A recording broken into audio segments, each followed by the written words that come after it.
Following symbolic statement in word. Symbolic statement म्हणजे काय? ते चिन्हांकित स्टेटमेंट आपण दिलेला आहे, विधान दिलेला आहे, ते आपल्याला काय करायचं आहे?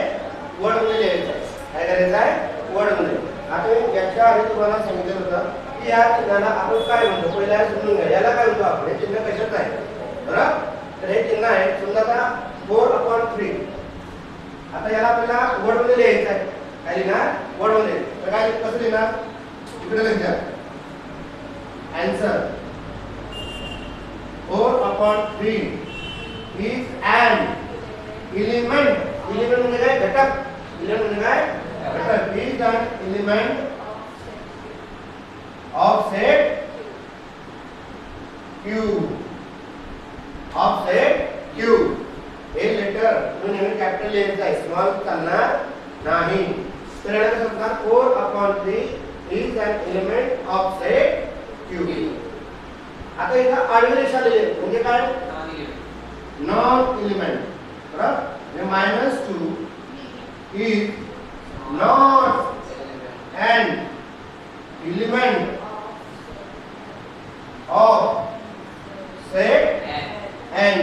नॅचरल नंबर म्हणायचं नाही. बरोबर? Set of n. त्या सेटला आपण काय नाव दिलेलं आहे?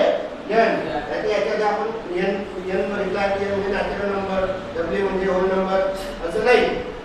तर जे नाव दिलेलं आहे सेटला तेच नाव तुम्हाला लिहायचं आहे. नॅचरल नंबर लिहायचं नाही. -2 is not an element of set n. बरोबर?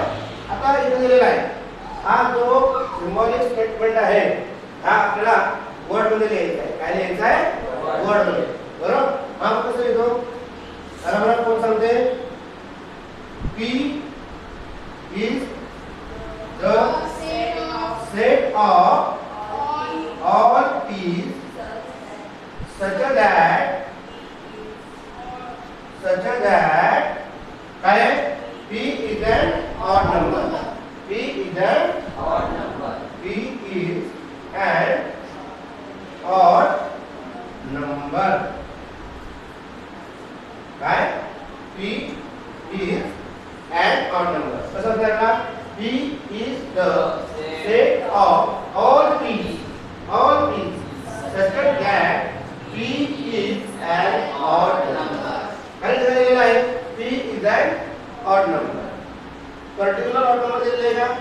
नाही. ते काही पण असो, पण आपल्याला या ठिकाणी हा जो सिम्बॉलिक स्टेटमेंट होता हे आपल्याला वर्ड मध्ये लिहायचं होतं. हा प्रॅक्टिस 1.1 ला